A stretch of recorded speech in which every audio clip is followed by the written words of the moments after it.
అంటే తెలంగాణ రాష్ట్రానికి సంబంధించినటువంటి దాన్నే దేశవ్యాప్తంగా కూడా అమలు చేస్తామని రాహుల్ గాంధీ చెప్తా ఉన్నాడు. స్వయంగా కాంగ్రెస్ పార్టీ సీనియర్ నాయకుడు అయినటువంటి నేతనే చెప్తున్నటువంటి సందర్భాన్ని చూస్తాం. అసలు తెలంగాణలో ఇంప్లిమెంట్ కావడానికి పార్లమెంట్లో అవలంబించాల్సినటువంటి విషయంలో కాంగ్రెస్ పార్టీ వెనుకడుగేస్తా ఉంది అన్నటువంటి మాటకు మీరేమంటారు? అంటే పార్లమెంట్లో ఇండి కూటమి అక్కడ వ్యవహరించట్లేదు అట్లా. ఇప్పుడు తెలంగాణలో ఇప్పుడు బీజేపీ ఏమంటది, మమ్మల్ని అడిగి మేనిఫెస్టోలో పెట్టిరా అంటది. ఓకే, ఇప్పుడు మొన్న పార్లమెంట్ ఎన్నికలు జరిగినాయి. కేంద్రంలో ఇండియా కూటమి కాంగ్రెస్ అధికారంలోకి వస్తుంది కాబట్టి మేము పెంచుకోవచ్చు అనే ఉద్దేశంతో వాళ్ళు పెట్టవచ్చు. ఇప్పుడు కాంగ్రెస్లో అధికారం లేదు, కేంద్రంలో బీజేపీ ఉంది. నేను అంటున్న బీజేపీకి బీసీల పట్ల చిత్తశుద్ధి లేదా? బీజేపీకి బీసీల ఓట్ల అవసరం లేదా? బీజేపీ పార్టీలో బీసీలు లేరా? బీసీలు లేకుండానే ఇతర కులాలతోటి బీజేపీ పార్టీ నడుస్తుందా? అట్లా ఏం లేదే. ఇవాళ తెలంగాణలో ఉన్నది ప్రజాప్రభుత్వమే, దేశంలో ఉన్నది ప్రజాప్రభుత్వమే, ప్రజలు ఎన్నుకున్నటువంటి ప్రభుత్వాలు. పార్టీలు దీన్ని లీడ్ చేసేటువంటి పార్టీలు ఏదైనా కావచ్చు. కానీ ఇక్కడ రాష్ట్ర ప్రభుత్వం, అక్కడ కేంద్ర ప్రభుత్వం. ఇక్కడ రాష్ట్ర ప్రభుత్వం చేసిన చట్టాలకు కేంద్రంలో విలువ ఎందుకు ఉండదు? విలువ ఉండేటట్టు కేంద్ర ప్రభుత్వం చూసుకోవాలి కదా. అంటే ఇవాళ నేను ఒకటే సూటిగా ప్రశ్నిస్తున్నా, మీ ద్వారా నేను కేంద్ర ప్రభుత్వాన్ని, ఇప్పుడు అంటున్నటువంటి నాయకుల్ని, బీజేపీని నేను సూటిగా ప్రశ్నిస్తున్నా. ఇంట్లో ఎలుకలు ఉన్నాయని చెప్పి ఇల్లు తగలబెట్టుకుంటారు ఎవడన్నా? ఇంట్లో ఎలుకలను తీసేస్తాం. ఒకవేళ మీరు నచ్చకపోతే బిల్లులో మీకు మార్పులు చేర్పులు మీకు నచ్చనోళ్ళని చేర్చాలని అనుకుంటే, తీసేయాలనుకుంటే మీరు పార్లమెంటుకు అధికారం ఉంది, యథావిధిగా అమలు చేయాలని ఎవడు అంటలేదు. సుప్రీంకోర్టులో ఇది కేసు పెండింగ్ ఉంది కాబట్టి మేము ఇక్కడ వరకే రిజర్వేషన్ ఇంప్లిమెంట్ చేస్తామనేటువంటి అధికారం ఉంది. పార్లమెంటే ఈ దేశంలో సుప్రీం, పార్లమెంట్ ఈ దేశంలో చట్టాలు తయారు చేస్తుంది. అట్లాంటి పార్లమెంటు సుప్రీంని ఇవాళ మీరు తెలవనటువంటి బీసీ సమాజం ఉంది, వీళ్ళకి లా నాలెడ్జ్ లేదు, న్యాయ నిపుణులు లేరు, వీళ్ళకి ఏది చెప్పినా నడుస్తుంది, ఏలోనో వీళ్ళని గొర్రెలను చేసి తిప్పొచ్చు అనే ఉద్దేశంతో చెప్తున్నారు తప్ప కనీసం ఒక చదువుకున్న మాటలుగా, జ్ఞానవంతునిగా మాటలుగా మాట్లాడేటువంటి పరిస్థితి ఉందా? ఇది పక్కన పెట్టండి. ఇప్పుడు ఆంధ్రప్రదేశ్ రాష్ట్రం ఉంది. ఆంధ్రప్రదేశ్లో ఎన్డీఏ కూటమి అధికారం ఉంది కదా. టీడీపీ, బీజేపీ, అదేవిధంగా జనసేన. ఇవాళ పవన్ కళ్యాణ్ అయితే మొత్తం హిందూ ఫిలాసఫీని ఎత్తుకున్నాడు, సనాతన ధర్మం అని చెప్తున్నాడు. మంచిదే, చెప్పాలి, ఆయన హిందూ ధర్మంలో పుట్టిండు కాబట్టి మేము దానికి ఏం వ్యతిరేకం కాదు. అదేవిధంగా అందులో బీజేపీ కూడా ఇన్వాల్వ్ అయింది, 2 మంత్రులు ఉన్నారు బీజేపీ వాళ్ళు. మరి ఆంధ్రప్రదేశ్లో 4% ముస్లింలకు రిజర్వేషన్ ఎందుకు అమలు చేస్తారు? మరి ముస్లింలే మీకు రిజర్వేషన్లకు వ్యతిరేకమైనప్పుడు మీ ఇండియా కూటమి పాలించేటువంటి రాష్ట్రాల్లో ఎందుకు ముస్లిం రిజర్వేషన్ అమలు చేస్తుంది? దాన్ని తీసేయాలి కదా. అది తీసేసే దమ్ము లేదు. బీసీలు అగ్గ దొరికినారు, బీసీలకు నోరు లేదు. నాయకుల మధ్యన విభేదాలు పెడదాం, ఈ నాయకుల మధ్యన పార్టీల వారిగా విభజిద్దాం. ఈ బీసీలను ఎప్పుడు నెత్తి మీద శటకోపం పెట్టాలి, బీసీలను మోసం చేయాలి. మనం మాత్రం కేంద్ర మంత్రులు, ప్రధానమంత్రులు కావాలి, వాళ్ళు మాత్రం సర్పంచ్, ఎంపీటీసీలు కూడా కావద్దు అనే ఉద్దేశం తప్ప ఇల్లేనా ఉందా? ఇలా నేను అంటున్న కేంద్ర జాబితాలో ముస్లింలు లేరా? గుజరాత్లో రాష్ట్ర జాబితా ఉంది, గుజరాత్లో రాష్ట్ర జాబితాలో బీసీలు లేరా? ఏ రాష్ట్ర జాబితాలో బీసీలు లేరు? అసలు రిజర్వేషన్ల యొక్క అర్థం ఏంది? రాజ్యాంగం ఏం చెప్తుంది? రాజ్యాంగం వీళ్ళు ఏమంటారు? మతం ఆధారంగా రిజర్వేషన్లు ఇవ్వడం చెల్లదు అంటారు. మత ప్రతిపేక్షను మేము ఇవ్వమని సన్నాయి నొక్కులు నొక్కుతున్నారు బీజేపీలు. నేను అంటున్నా, మరి సిక్కులు ఏంటిది? సిక్కులు మతమే కదా. పంజాబ్లో ఎస్సీ సిక్కులు ఉన్నారు కదా, ఎస్టీ సిక్కులు ఉన్నారు కదా, బీసీ సిక్కులు ఉన్నారు కదా. మరి వాళ్ళకెట్టి ఇస్తున్నారు? సిక్కు మతం వాళ్ళకి ఇస్తున్నారు కదా. ఇదే బీసీసీలో కన్వర్టెడ్ క్రిస్టియన్స్ ఉన్నారు కదా, క్రిస్టియన్ మతస్థులకు కూడా రిజర్వేషన్లు ఇస్తున్నారు కదా. మరి మీ ముస్లిం అన్నారు, ఈడబ్ల్యూఎస్ కూడా రిజర్వేషన్లే కదా. ఈడబ్ల్యూఎస్లో ముస్లింలకు కూడా ఎందుకు రిజర్వేషన్లు ఇస్తారు? ఇలా ముస్లింలు లేనటువంటి ఈడబ్ల్యూఎస్ రిజర్వేషన్ ఎందుకంటే లేరు? అంటే ఎన్ని రోజులు మోసం చేస్తారు, ఎన్ని రోజులు మభ్య పెడతారు? అంటే మేము ఐక్యంగా లేమని, బీసీలు నోరు లేదని, మేము మీద తిరుగుబాటు చేయాలనే ఉద్దేశంతో నాలాంటి గట్టిగా మాట్లాడితే ఆయన కాంగ్రెస్ వాళ్ళ మీద తిరుగుతుండు. అదేవిధంగా కాంగ్రెస్ మీద తిరిగితే టీఆర్ఎస్ వాళ్ళ మీద తిరుగుతుండు, టీఆర్ఎస్ తిరిగితే బీజేపీ వాళ్ళ మీద తిరుగుతుండు. బట్టగాల్చి మీద వేయడమే తప్ప నిజంగా బీసీలకు అన్యాయం జరుగుతుంది, దీన్ని సరిదిద్దాలే. స్వాతంత్రం వచ్చి 78 సంవత్సరాలు అయింది, ఇంకా కూడా సర్పంచ్ సీట్ కోసం వాళ్ళు రిజర్వేషన్ కాడ కొట్లాడుతున్నారు. ఈ దేశం అఖండ భారత్, స్వర్ణ భారత్ అంటున్నాం, ఈ దేశం అగ్రదేశంగా అయితే లేదు. 60% మంది బీసీలను అభివృద్ధి చేయకుండా అఖండ భారత్ ఎట్లయితుంది, స్వర్ణ భారత్ ఎట్లయితుంది? ఈ దేశ అభివృద్ధి, బీసీల అభివృద్ధి, దేశ అభివృద్ధిగా చూడాలనే ఒక బ్రాడ్ విజన్, ఒక మంచి విశాలమైన హృదయం బీజేపీ కేంద్ర ప్రభుత్వానికి ఎందుకు లేదు? తెలంగాణ రాష్ట్రంలో 8 మంది ఎంపీలు ఉన్నారు, 8 మంది ఎమ్మెల్యేలు ఉన్నారు. వీరిపైన ఏమన్నా ఒత్తిడి చేయబోతా ఉందా బీజేపీ పార్టీ పైన? బీసీ సంక్షేమ సంఘం ఏమన్నా ఒత్తిడి చేయబోతా ఉందా? ఖచ్చితంగా బరాబర్ నిలదీస్తాం వాళ్ళని. ఇలా బండి సంజయ్ గారు మాట్లాడుతున్నారు, రాష్ట్రం ఇచ్చుకోవచ్చు. అవును, అరే కేంద్రం అంతా అట్లా మాట్లాడొచ్చునా?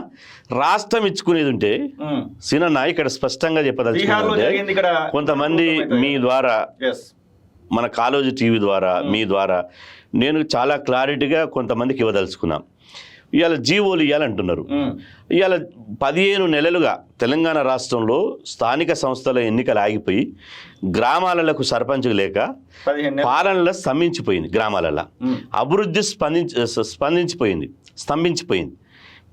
అభివృద్ధి లేదు. కేంద్రం నుంచి రావాల్సినటువంటి 15వ ఆర్థిక ఫైనాన్స్ కమిషన్ అని ఉంది ఇప్పుడు 15వ, అక్కడి నుంచి రావాల్సిన 1000 కోట్లు, 100 కోట్లు కూడా 1000 కోట్లు ఆగిపోయినాయి. మరి కాంగ్రెస్ గవర్నమెంట్ ఉట్టిగా టైంపాస్ చేస్తుందా? 600 పేజీల రిపోర్ట్ ఇచ్చి డెడికేటెడ్ కమిషను 2 పేజీల జీవోలకు వెనక పోతారు అవడనా? జీవో అర్ధ గంటల మనం మాట్లాడుకున్నంత సేపులో రేవంత్ రెడ్డి గారు జీవో ఇచ్చేస్తాడు. పెద్ద సమస్య కాదు. కానీ అది చెల్లదు కదా. అది ఇప్పుడు చెల్లను నోటును పట్టుకొని షాపు పోతే చెల్తుందా? బ్యాంకు పోతే చెల్తుందా? జీవోలు ఇస్తే ఏమైంది? మన కళ్ళ ముందర చెప్తుంది కదా. మరి తమిళనాడు గవర్నమెంట్ ఎందుకు జీవో ఇవ్వలే? మహారాష్ట్ర గవర్నమెంట్ మరాఠీలను పెంచుతూ జీవో ఇచ్చింది, ఇట్లా కొట్టేసింది. ఒరిస్సా గవర్నమెంట్ ఇచ్చింది, ఇట్లా కొట్టేసింది. 11 రాష్ట్రాల్లో జీవోలు ఇస్తే చింపి చెత్తబుట్టలు పడేసి వేయింది. ఇంతెందుకు టీఆర్ఎస్ నాయకులు కొంతమంది ఏమంటారంటే, జీవో ఇస్తే అయిపోతుంది కదా అంటే టీఆర్ఎస్లో ఉండి బీసీ ముసుగులో ఉన్నారు వాళ్ళు.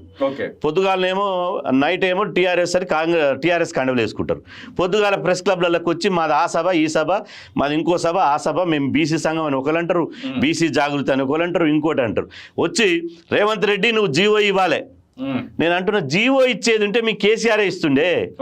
జీవో ఇచ్చేది ఉంటే కేసీఆర్ ఇవ్వకపోనా? అప్పుడు నేను హైకోర్టులో కేసు వేసిన, సుప్రీంకోర్టులో కేసు వేసిన, కేసీఆర్ రిజర్వేషన్ తగ్గించినప్పుడు. ఇప్పుడు ప్రసాద్ గారు అని అడ్వకేట్ జనరల్ ఉన్నారు, ఆయన కూడా ఒక బీసీ బిడ్డ. ఇవాళ హైకోర్టు కొట్టేసింది. మహబూబ్ నగర్ నుంచి ఒక రెడ్డి, మెదక్ జిల్లా నుంచి ఒక రెడ్డి, ఇద్దరు రెడ్డి కలిసి ఇది 50% సీలింగ్ దాటుతుంది కాబట్టి ఇది చెల్లదు అని చెప్తే, అవును ఎస్ సుప్రీంకోర్టు జడ్జి మీద కొట్టేసింది. మళ్ళీ గవర్నమెంట్ పోయింది, సుప్రీంకోర్టు, మేము పోయినాం. సుప్రీంకోర్టు పోతే సుప్రీంకోర్టు అనేది తమాషాలాడుతురా? కోర్టు సమయాన్ని వృధా చేయాలని వచ్చిరా? 50% సీలింగ్ పెట్టుకుని మినిమం నాలెడ్జ్ లేదా? ఎట్లొచ్చారు?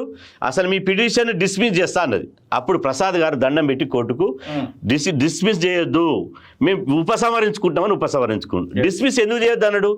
డిస్మిస్ కనుక చేస్తే ఇప్పుడు కాస్తో 22%, 18% రిజర్వేషన్ బీసీలకు వస్తాయి కదా, అవి కూడా అమలు అయ్యే వీలుండదు పిటిషన్ డిస్మిస్ చేస్తే. బీసీ రిజర్వేషన్లు లేని ఎన్నికలకు పోవాల్సి వస్తుంది. కేసీఆర్ తెలివికాలుడే కదా, ఏ మాట కామాట. మరి కేసీఆర్కు తెలియదా? కాబట్టి ఆ పిటిషన్ డిస్మిస్ చేసుకొని వచ్చి ఎన్నికల నోటిఫికేషన్ ఇచ్చేసి 18% ఎన్నికలు పోయారు. మరి ఇప్పుడు ఈ సన్నాయి నొక్కులు మోకి నోరు తెరిస్తే శుద్ధ అబద్ధం. నోరు తెరిస్తే లేనిపోని ఆ క్లాజ్ ఉంది, 16(4) ఉంది, 240 ఉంది, అది ఉంది. ఇలా న్యాయ నిపుణులు పెట్టారు బషీర్బాగ్ ప్రెస్ క్లబ్లో. అదే సుప్రీంకోర్టు అడ్వకేట్ విల్సన్ గారు వచ్చారు, అదేవిధంగా హైకోర్టు రిటైర్డ్ జడ్జిలు పెట్టారు. వాళ్ళు ఏం చెప్పారో వినండి. న్యాయ నిపుణులను తెలుసుకుందాం, అందరం కలిసి కూర్చుందాం, అందరం కలిసి ఇది చట్టం చేయాలన్నా జీవోలతో అవుతుందా మనం డిసైడ్ అవుదాం, ప్రభుత్వం దగ్గర కూర్చుందాం. ప్రభుత్వం కూడా సిద్ధంగా ఉంది, మీరు ఏం చెప్తే మేము గదే చేస్తామని. తమిళనాడు తరహాలో తెలంగాణలో ఖచ్చితంగా రిజర్వేషన్లు అమలు అవుతాయనేటువంటి ఆ యొక్క ఆశ మీకుందా? ఇంకా అంటే ఇప్పుడు ఉన్నటువంటి పరిస్థితులలో ఇంకెన్ని రోజులు పట్టచ్చు అనుకుంటున్నారు? ఇప్పుడు బీసీ ముఖ్యమంత్రిని చేస్తాను ఎందుకు అంటున్నారు? బీజేపీ పార్టీ బీసీని ముఖ్యమంత్రిని ఎందుకు చేస్తాను? బీసీలలో చైతన్యం పెరిగింది, బీసీ వాదం బలపడ్డది కాబట్టి బీసీ ముఖ్యమంత్రిని చేస్తారని మీరు అంటారు. నేను అంటున్న ముఖ్యమంత్రి చేసేటువంటి అంశం ఒక పెద్ద అత్యున్నతమైనటువంటి సీఎం పీఠమే మాకు ఇస్తున్నారు కదా. మేము అంటున్నాం సీఎం పీఠం తర్వాత ఇద్దు, సర్పంచ్ పీఠమి, మాకు కౌన్సిలర్ పీఠమి, కార్పొరేటర్ పీఠమి, ఒక ఎంపీపీ పీఠమి, ఒక జెడ్పీటీసీ పీఠమి అని మేము అడుగుతున్నాం. ఇప్పుడు అది ఇవ్వకుండా ఇవాళ లేనటువంటి, నేను అంటున్నాను, అమిత్ షా గారు చెప్తాడు ముస్లిం రిజర్వేషన్లు, ముస్లింలు ప్రయోజనాలు పొందనటువంటి, కేవలం బీసీలే ప్రయోజనాలు పొందేటువంటి ఇవాళ చాలా అంశాలు కేంద్ర పరిధిలో ఉన్నాయి. ఇవాళ మహిళా బిల్లు పెట్టిరు, మహిళా బిల్లులో బీసీ మహిళలకు సబ్కోట పెట్టాలి, అలా ముస్లింలు ఉండరు, ఎందుకో పెట్టరు. కేంద్రంలో ఒక ప్రత్యేక మంత్రిత్వ శాఖ పెట్టాలి, 11 సంవత్సరాల బీజేపీ వచ్చి కేంద్రంలో ఒక ప్రత్యేక మంత్రిత్వ శాఖ పెట్టాలి. ఎందుకు పెట్టరు? అందులో ముస్లింలు ఉండరు. Yes. కేంద్ర జాబితాలో ముస్లింలు ఏం లేరు. అదేవిధంగా డెవలప్మెంట్ కోసం డెవలప్మెంట్ కోసం 52 లక్షల కోట్ల కేంద్ర బడ్జెట్ ఉంది. Yes. 1 లక్ష కోట్లు పెట్టుర్రు 60% జనాభా అవును. బడ్జెట్ పెట్టరు. సుప్రీంకోర్టు హైకోర్టు జడ్జీల నియామకాల్లో ఎస్సీ ఎస్టీ బీసీ రిజర్వేషన్ పెట్టమన్నాం, అది పెట్టరు. అదేవిధంగా కేంద్రంలో ఒక క్రిమినల్ ఎత్తివేమన్నాం, అది చేయరు. Vice Chancellor బీసీలకు పోస్టులకు సంబంధించి ఇట్లా చాలా కనబడతా ఉంటాయి. బీసీల మేలు కోసం ఒక్క పని చేయమంటే చేయరు. కానీ వాళ్ళు చేసిన ఘనకార్యం ఏంటంటే ఆకలైనోనికి కారం మెతుకులు పెట్టకుండా బిర్యానీ నూనెకి పాయసం పెట్టినట్టు ఈడబ్ల్యూఎస్ రిజర్వేషన్ తీసుకొచ్చి అలా బీసీలను రాజకీయంగా విద్యాపరంగా ఉద్యోగపరంగా గొంతు కోసేసారు. ఇవాళ ఈడబ్ల్యూఎస్ రిజర్వేషన్లతో మీరు చూడండి, డిఎస్సి కానీ గ్రూప్ 1 కానీ గ్రూప్ 2 కానీ ఉద్యోగాలలో మా బీసీలకు 80 మార్కులు వచ్చిన ఉద్యోగం వస్తలేదు, వాళ్ళకి 60 మార్కులు వచ్చిన ఉద్యోగం వస్తుంది. గతంలో కొంత మమ్మల్ని వెక్కిరించేది ఈ రిజర్వేషన్ వర్గాలు ఎంట్రన్స్ రాస్తే ఉద్యోగం వస్తుందని. ఇప్పుడు ఈడబ్ల్యూఎస్ రిజర్వేషన్ రాస్తే ఉద్యోగం వస్తుంది. మరి ఇవాళ ఎక్కడ పోతుందో చూడండి సమాజం, ఎక్కడ ఎంత అన్యాయం చేసిందో బీజేపీ బీసీలకు చూడండి. బీజేపీ పెద్దలను ఇక్కడ నుంచి కలిసేటువంటి ప్రయత్నం చేస్తామని అసెంబ్లీ సాక్షిగానే ముఖ్యమంత్రి చెప్పడం జరిగింది. బీసీ సంక్షేమ సంఘం సపరేట్ గా ఏమన్నా అలా మేము కిషన్ రెడ్డి గారిని మొన్న కలిసాము, ఈటల రాజేందర్ గారిని కలిసాము. Yes. కిషన్ రెడ్డి గారు ఒకటే అంటారు, మీరు ముస్లింలు ఉన్నారు కదా, ఎంతసేపు ముస్లిం ఉన్నారా కదా ముస్లిం. నేను అంటున్నా, ఇప్పుడు ఆడి కార్లలో తిరిగేటోనికి కావాలన్నా రిజర్వేషన్లు, ఆటో రిక్షా దొక్కేటోనికి కావాలి, ఆటో రిక్షా ఇవాళ ఛాయ బండికి కావాలన్నా, ఫామ్ హౌస్ ఉండడానికి కావాలన్నా, ఇలా వాడు పంక్చర్ కొట్టడానికి కావాలన్నా, లేకపోతే 100 కోట్లు సంపాదించే బిలియనర్ కావాలన్నా రిజర్వేషన్లు. ఇవాళ ఆడి కార్ల తిరిగేటోడు, బంజారాహిల్స్లో బంగ్లాలు ఉన్నాడు, అదేవిధంగా ఫామ్ హౌజులు ఉన్నాడు, పాలి హౌజులు ఉన్నోడేమో ఈడబ్ల్యూఎస్ కింద బ్రహ్మాండంగా ఈడబ్ల్యూఎస్ రిజర్వేషన్ పొందుతున్నాడు. పంచర్ చేసి కొట్టు పెట్టుకున్నాడు, ఛాయ కొట్టు పెట్టుకుంటున్నాడు, పండ్లు అమ్ముకునేటోడు, అదేవిధంగా చిన్న చిన్న చేతి వృత్తులు చేసేటువంటి ముస్లిం సామాజిక వర్గానికి రిజర్వేషన్లు ఇస్తే వాళ్ళకి ముస్లింలకు రిజర్వేషన్లు ఎందుకు? నేను అంటున్నా, ముస్లిం రిజర్వేషన్లు, హిందూ రిజర్వేషన్లు, క్రిస్టియన్ రిజర్వేషన్లు అనేది రాజ్యాంగం లేదు. భారత పౌరులు ఎవడైతే ఉన్నాడో, భారత పౌరుల్లో ఎవరైతే సోషల్లీ ఎడ్యుకేషనల్లీ బ్యాక్వర్డ్నెస్ ఉన్నారో వాళ్ళు సామాజిక సమానత్వం, ఆర్థిక సమానత్వం, రాజకీయ సమానత్వం వచ్చే వరకు రిజర్వేషన్లు పెట్టండి. రిజర్వేషన్లు అనేది మనిషికి ఒక ఊతకర్ర లాంటిది. కొద్ది వరకే దాన్ని మనం అప్లిఫ్ట్ ఇవ్వాలి. ఆ తర్వాత సామాజిక సమానత్వం, ఆర్థిక సమానత్వం, రాజకీయ సమానత్వం, ఉద్యోగ సమానత్వం రావాలి. అది వచ్చే వరకు పెట్టమన్నారు. కానీ మరి నేనంటున్నా, మతపరమైనటువంటి రిజర్వేషన్ చెల్లమంటున్నావు, మతం లేనోడు ఎవడు? మరి హిందూ మతంలో ఉన్న బీసీలకు కూడా రిజర్వేషన్లు ఇస్తున్నావు కదా, సిక్కు మతంలో ఉన్న వాళ్ళు కూడా ఇస్తున్నావు కదా, క్రిస్టియన్ మతంలో ఉన్న వాళ్ళకి కూడా ఇస్తున్నావు కదా. ఇవాళ రిజర్వేషన్ రావాలంటే అసలు హిందూ మతం, ముస్లిం మతం, సిక్కు మతం, క్రైస్తవ మతం, ఏ మతం లేనోనికి రిజర్వేషన్ రావాలి.